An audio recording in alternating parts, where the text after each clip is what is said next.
ये सर मैंने इसलिए किया है कि ये लोगों को गुमराह कर रहा था इमरान खान। हाँ जी, कि मैंने इसको छोड़ना नहीं, तुम्हारे पीछे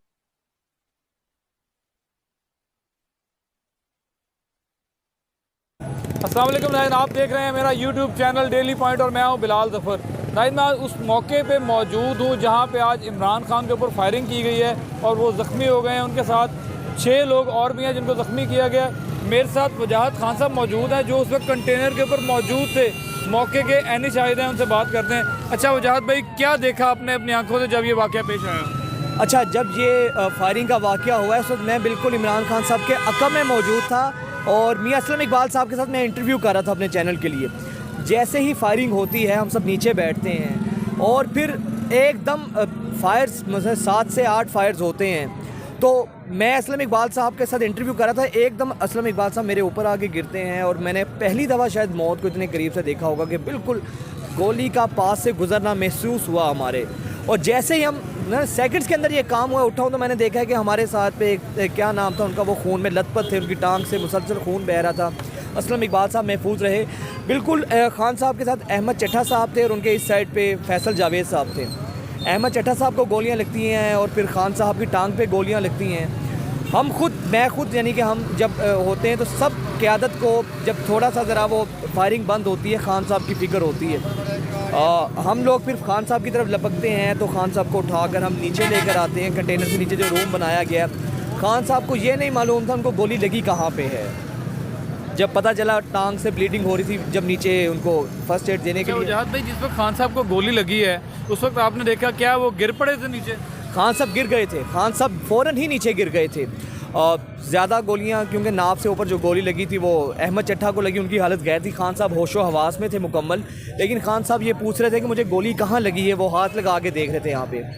उसके बाद हम उनको नीचे लेकर आते हैं खान साहब को, जहाँ पे फ़र्स्ट एड उनको दी जाती है। वहाँ पर खान साहब को जब पता लगा कि अल्लाह का शुक्र है कि वो महफूज हैं और बिल्कुल टांग पे लगी हैं, तो काफ़ी हद तक होशो हवास में थे। और सबसे अच्छी चीज़ जो बहादुरी उनकी मैं कहूँगा वो ये थी कि जब उनको शिफ्ट किया गया कंटेनर से उनकी गाड़ी में हॉस्पिटल जाने के लिए, तो खान साहब ने कुछ देर खड़े होकर कारकुनान को हाथ हिलाया, क्योंकि कारकुनान सारे फ़िक्रमंद थे खान साहब की ज़िंदगी को लेकर। तो ये चीज़ उनकी बहादुरी को पहली दफ़ा मैंने इतने करीब से देखा कि एक शख्स जो खुद खून में लथपथ है, ब्लीडिंग हो रही है, लेकिन उनको फ़िक्र थी कि वर्कर्स को एक दफ़ा तसल्ली हो जाए कि खान साहब खैर खैरियत से हैं। यास्मीन राशिद साहिबा मुसलसल ज़ारों कतार रो रही थी धाड़े मार मार के, और फिर मुसर्रत जमशेद चीमा, वो भी मुसलसल, खातून तो वैसे ही नाजुक होती हैं, चीखों में रो रही थी क्योंकि पता नहीं था कि गोली लगी है और कहाँ पर लगी है और किस तरीके से। खान साहब को लेकर बहुत फ़िक्रमंद थे। फिर उसके बाद सबसे ज़्यादा जो दिलेरी का मुजाहरा किया वो मैंने देखा कि जो उनके भांजे हैं हसन न्याज़ी इमरान खान साहब के, और जिस तरह गोली लगने के बाद वो खान साहब पर लपके हैं उनको देखने के लिए, और अक्सर क़यादत तो पीछे को भागी है। हसन न्याज़ी और ज़ुबैर न्याज़ी, ये दोनों ने उस वक्त मैंने इनको देखा है कि अपनी जान से ज़्यादा इनको खान साहब की जान की। ये दोनों भी कंटेनर के ऊपर मौजूद थे? दोनों ही कंटेनर के ऊपर ये मौजूद थे।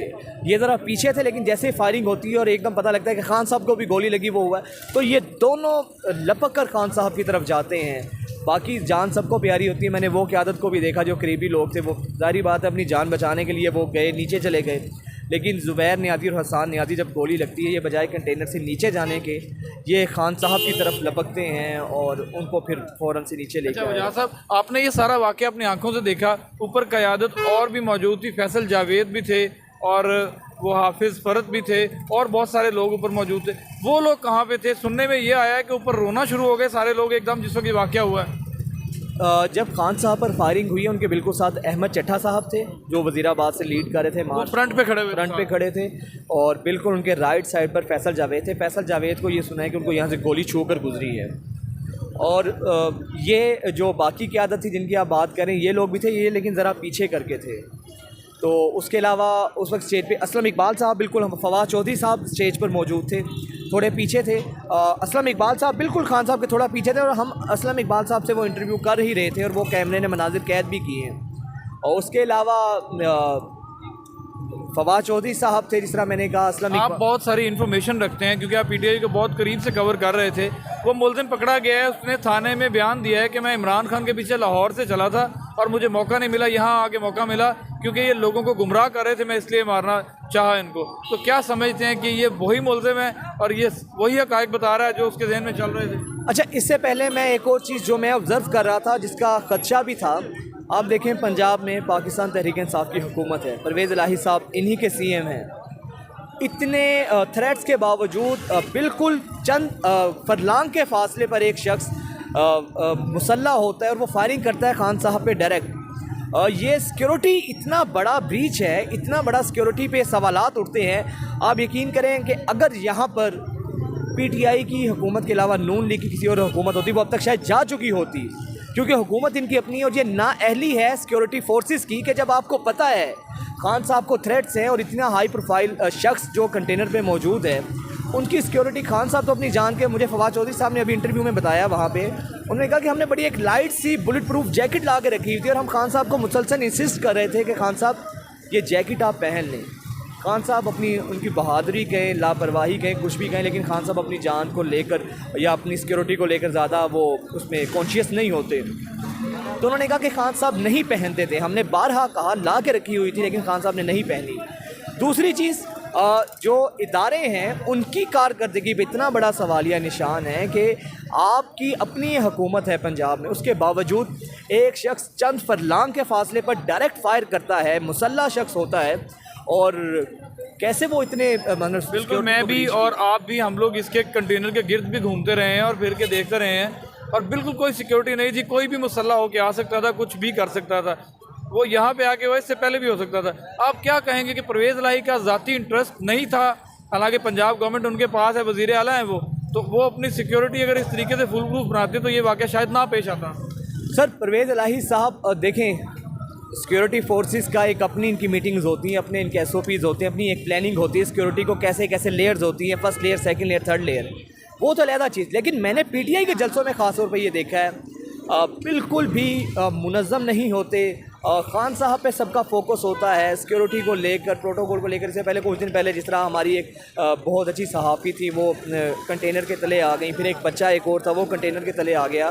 तो इतने वाक़यात के बाद भी इनकी, मैं कहता हूँ, जो मैनेजमेंट है, जिनका काम था सिक्योरिटी को मेक श्योर करने, तो PTI की अपनी सिक्योरिटी थी, उसके बाद जो पंजाब पुलिस की सिक्योरिटी थी, इदारों की, इन सब की ये कलेक्टिव गफलत में इसको कहूँगा कि इतना हाई प्रोफाइल शख्स से करीब कोई भी बंदा कैसे आगे कर सकते। तो मेरा ख्याल है कि ये जब तहकीकात होगी, बेशक उस शख्स का बयान आया, उसने ये कहा है कि ये अज़ानों के दौरान गाने लगाया करते थे, सुना करते थे, मैं बड़ी देर से प्लानिंग कर रहा था लाहौर से।